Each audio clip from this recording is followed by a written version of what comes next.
56번째 말씀입니다. 제목은 지금 지쳤나요? 본문 말씀은 출애굽기 15장 19절에서 27절 말씀입니다. 22절 모세가 홍해에서 이스라엘을 인도하매 그들이 나와서 수르광야로 들어가서 거기서 사흘 길을 걸었으나 물을 얻지 못하고 23절 마라에 이르렀더니 그곳 물이 써서 마시지 못하겠으므로 그 이름을 마라라 하였더라. 24절 백성이 모세에게 원망하여 이르되 우리가 무엇을 마실까 하매 25절 모세가 여호와께 부르짖었더니 여호와께서 그에게 한 나무를 가리키시니 그가 물에 던지니 물이 달게 되었더라. 거기서 여호와께서 그들을 위하여 법도와 율례를 정하시고 그들을 시험하실세. 26절 이르시되 너희가 너희 하나님 나 여호와의 말을 들어 순종하고 내가 보기에 의를 행하며 내 계명에 귀를 기울이며 내 모든 규례를 지키면 내가 애굽 사람에게 내린 모든 질병 중 하나도 너희에게 내리지 아니하리니 나는 너희를 치료하는 여호와임이라. 27절 그들이 엘림에 이르니 거기에 물샘 12과 종려나무 70그루가 있는지라. 거기서 그들이 그 물 곁에 장막을 치니라. 이스라엘 백성들이 엘림에 이르렀을 때 거기에 물샘 12과 종려나무 70그루가 있었습니다. 엘림에서 그들은 장막을 치고 머물게 되었습니다. 엘림이란 곳은 사막에 있는 오아시스입니다. 여기에는 물이 펑펑 솟아나는 샘물이 12곳이나 있고 뜨거운 태양을 가려줄 수 있는 종려나무도 70그루나 있었습니다. 그래서 이스라엘 백성들은 이곳에 장막을 치고 잠시 쉬어가게 되었습니다. 23절 마라에 이르렀더니 그 곧 물이 써서 마시지 못하겠으므로 그 이름을 마라라 하였더라. 이스라엘 백성들은 그 전에 마라의 고통을 겪고 난 후에 엘림에 이르게 된 것입니다. 한 신사가 기차 여행을 하고 있었습니다. 그때 한 여자아이가 기내에서 장난감을 가지고 혼자 재밌게 놀고 있습니다. 그 신사는 그 부모가 누굴까? 몹시 궁금했습니다. 그런데 그 부모를 아는 것은 그렇게 어렵지 않았습니다. 마침 기차가 어둡고 긴 터널 안으로 들어섰고 바깥 터널이 어두운 가운데 객실 안 실내등이 깜박거렸습니다. 그러자 아이는 복도 맨 끝에 앉아있는 한 남자에게 쏜살같이 달려가 그의 팔에 덥석 안겼습니다. 그 아이와 함께 여행하는 아버지가 누군지 한순간에 드러나는 순간이었습니다. 내가 하는 일이 모두 잘 되고 순조로울 때는 하나님을 잘 믿는지 드러나지 않습니다. 하지만 내가 어려움에 처해 있을 때, 내 뜻대로 되지 않을 때, 모든 일이 귀찮게 여겨질 때, 어둡고 긴 터널 안으로 들어서는 순간, 모든 것이 적나라하게 드러나며 나의 믿음도 순식간에 나타납니다. 내가 하나님의 사람이라면 하나님의 품 안에 뛰어들 것입니다. 엘림이란 오아시스는 결코 그냥 얻어지는 것이 아닙니다. 그 전에 마라라는 고통을 잘 이겨냈을 때에 주시는 하나님의 축복입니다. 이스라엘 백성들은 홍해의 기적을 체험한 후 그들의 사기는 하늘을 찌를 듯이 충천하였습니다. 많은 여인들이 소고를 치며 미리암의 선창에 따라 하나님을 찬양하고 영광을 돌리기도 하였습니다. 기쁨과 환희와 흥분된 마음으로 소망을 가지고 용기 충천하여 모세의 인도를 따라서 말로만 듣던 가나안 땅, 젖과 꿀이 흐른다는 땅, 하나님이 그들의 조상 아브라함에게 약속하신 땅을 향하여 힘찬 발걸음을 내디뎠습니다. 그러나 사람이 살아가는 현실 앞에는 해결하기 어려운 수많은 힘든 일들이 가로막고 있습니다. 애굽에서 노예의 생활을 끝마치고 하나님의 기적적인 인도로 홍해를 육지같이 건넜고 의기양양하게 앞으로 진군하는 이스라엘 백성들에게 실제적인 고통이 현실로 다가왔습니다. 그것은 무리 없는 고통이었습니다. 사람은 배가 고프면 먹어야 합니다. 목이 마르면 마셔야 합니다. 사람이 살아가는데 갈증은 참으로 견디기 어려운 고통 중의 고통입니다. 이스라엘 백성들은 홍해를 건너서 수로 광야를 3일 동안 행진하였으나 그들은 물을 구하지 못하였습니다. 뜨거운 태양은 내려쬐고 마실 물은 없었습니다. 3일씩이나 물을 마시지 못하였으니 그 상황이 얼마나 심했겠습니까? 그러던 차에 한 곳에 이르러 물을 발견하였습니다. 얼마나 기뻤겠습니까? 그래서 그들은 급하게 달려들어서 그 물을 마시려고 하였습니다. 그런데 그 물은 써서 물을 먹을 수가 없었습니다. 물이 써서 도저히 마실 수가 없었습니다. 그래서 그곳을 마라라고 하였는데, 마라라는 말은 쓰다, 괴롭다, 쓰리다 의 뜻이 있습니다. 이런 상황 가운데서 불평과 불만이 터져 나왔습니다. 모세를 원망하는 소리가 들리는가 했더니 폭동이 일어날 조짐이 보입니다. 모세를 원망하는 것은 바로 모세를 세우신 하나님을 원망하는 것입니다. 모세가 황급히 하나님 앞에 엎드려 부르짖어 기도합니다. 이때 하나님은 모세의 기도를 들으시고 한 나무를 지정하여 주셨습니다. 모세는 하나님의 말씀대로 그 나무가지를 물에 던지니 그렇게도 마실 수가 없던 쓴물이 단물로 변했습니다. 사람이 고통 가운데 처해 있는 것은 안타까운 일이지만 더욱 중요한 것은 그 고통을 어떻게 극복하느냐 문제입니다.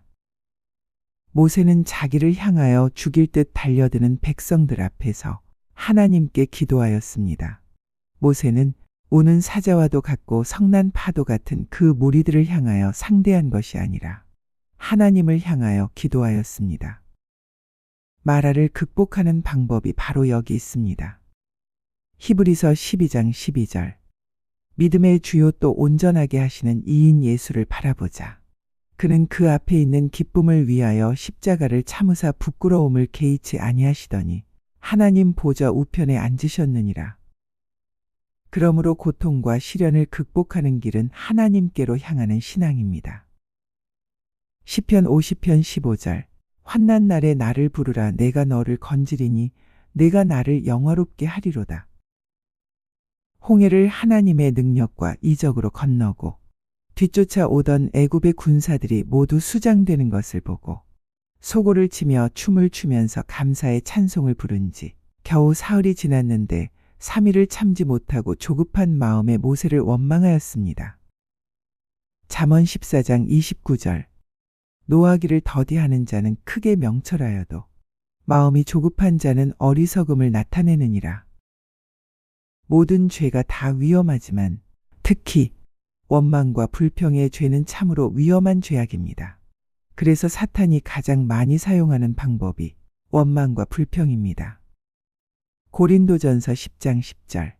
그들 가운데 어떤 사람들이 원망하다가 멸망시키는 자에게 멸망하였나니 너희는 그들과 같이 원망하지 말라. 하나님께서는 출애굽한 이스라엘 백성을 광야로 인도하셨습니다. 그리고 그곳에서 그들을 훈련시키셨습니다. 하나님은 자기의 사랑하는 백성에게 왜 고난을 허락하시며 광야의 길을 걷게 하셨을까요?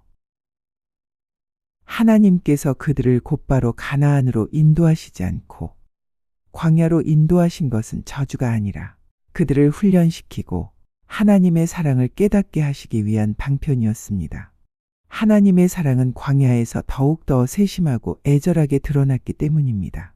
그분은 광야에서 쓴 물을 단물로 변화시키시며 하늘에서 만나를 매일 내려주시고 반석에서 샘물을 나게 하셨습니다. 하나님은 길을 잃어버린 우리 인생의 불기둥과 구름 기둥이십니다. 하나님과 함께라면 광야의 삶은 축복입니다. 하나님이 인도하시는 광야의 삶은 아름답습니다. 그러므로 신앙생활의 가장 큰 비극은 고통스러운 환경이 아니라 그 가운데 계신 그리스도를 보지 못한 데 있습니다. 마라의 쓴물은 우리들이 다 맛보아야 할 시련의 샘물입니다. 모세가 하나님에게 부르짖으니 마라는 단물이 되었습니다. 쓴물을 단물로 만들기 위해 사용된 나무가 어떤 나무냐는 중요하지 않습니다. 중요한 것은 하나님의 말씀에 대한 믿음과 순종입니다. 마라의 쓴물은 우리들을 괴롭히지만 믿음과 순종은 이 쓴물을 달게 만들어줍니다. 이스라엘 백성들이 이와 같은 홍역을 치른 후에 엘림에 도착을 하였습니다. 엘림은 오아시스입니다. 종려나무가 70그루나 있어서 시원한 그늘에서 쉴 수도 있고 생수가 솟아나는 물샘이 12이나 있어서 목마를 염려가 없습니다. 이스라엘 백성들이 수로 광야에서 마라의 고통을 당한 뒤에 엘림에 도착하여 그곳에 장막을 쳤습니다. 마라의 고통을 지나고 엘림의 안식을 얻게 되었습니다. 그런데 오늘날 우리들에게 안식을 줄 수 있는 엘림은 어디에 있습니까? 엘림은 오늘의 교회라고 할 수 있습니다.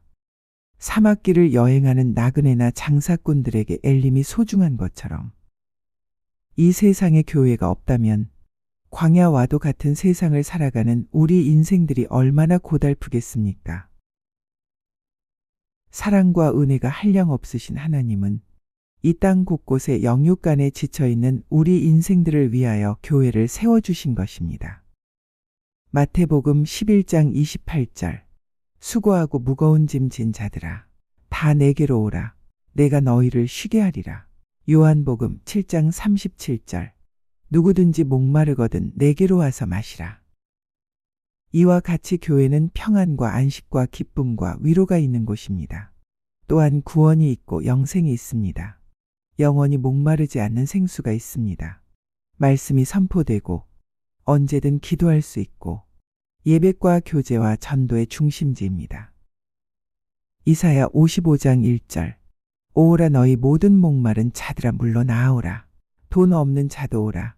너희는 와서 사먹되 돈 없이 값없이 와서 포도주와 젖을 사라. 그러므로 하나님의 자녀들은 전심으로 하나님을 의지하고 하나님의 도움 없이는 도저히 스스로 일어설 수 없는 한 마리 어린 양과 같은 존재임을 자신의 삶 속에서 고백하도록 부름받은 사람들입니다. 인간이 도대체 누구를 의지하고 신뢰할 수 있습니까?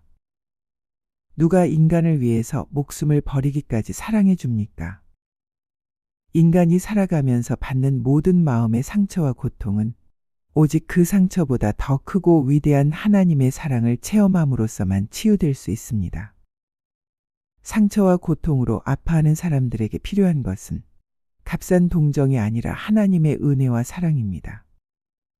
예레미야 8장 22절 길르앗에는 유향이 있지 아니한가 그곳에는 의사가 있지 아니한가 딸 내 백성이 치료를 받지 못함은 어찌 됨인고. 홍해의 놀라운 기적을 체험한 지 사흘 만에 백성들은 물이 없어 고통당했습니다. 하나님의 구원을 경험했다고 해서 인생이 항상 순탄한 것은 아닙니다. 오히려 믿음의 길에는 마라와 같은 시련, 답답함, 쓰라림이 기다리고 있습니다. 이스라엘 백성들은 원망했습니다. 믿음은 원망이 아니라 하나님께 나아가는 것입니다. 그런데 모세는 일반 백성과 달리 하나님께 부르짖었습니다. 하나님은 한 나무가지를 지시하셨고 그 나무가 물 위에 던져지자 쓴물이 단물이 되었습니다. 이 나무는 장차 십자가를 예표하는 그림자입니다. 인생에 쓰고 고통스러운 상황이 바뀌는 길은 오직 십자가입니다. 하나님은 우리의 고통과 아픔을 그대로 두시는 것이 아닙니다. 하나님의 손길이 닿을 때 오히려 달라집니다. 하나님은 마라에 쓴 물 사건을 통해 단순히 갈증 해결을 넘어 우리에게 순종의 교훈을 주셨습니다. 내 말을 잘 듣고 내 계명에 순종하면 내가 애굽에서 내린 질병을 너희에게 하나도 내리지 않겠다. 나는 너희를 치료하는 여호와다. 하나님은 단순히 문제 해결자가 아니라 우리를 온전히 고치시는 치료자이십니다. 믿음의 삶은 단순히 기적만 추구하는 것이 아니라 하나님의 말씀에 순종하는 삶입니다. 마라 다음에는 엘림이 기다리고 있었습니다. 샘물 12곳과 종려나무 70그루가 있는 풍성한 오아시스였습니다. 하나님은 마라에서 우리의 믿음을 시험하시고 결국은 엘림으로 인도하십니다. 우리는 눈앞의 고난만 보지 말고 하나님이 예비하신 엘림을 바라보아야 합니다. 순종하는 자에게 하나님은 언제나 치유와 회복을 약속하십니다. 오늘도 주의 눈이 우리를 지키시니 마음을 맡기고 평안히 쉬세요. 주님 안에서 영육이 회복되시길 바라며 매일 아침마다 여호와를 바라보며 새 희망을 맞이하시길 바랍니다.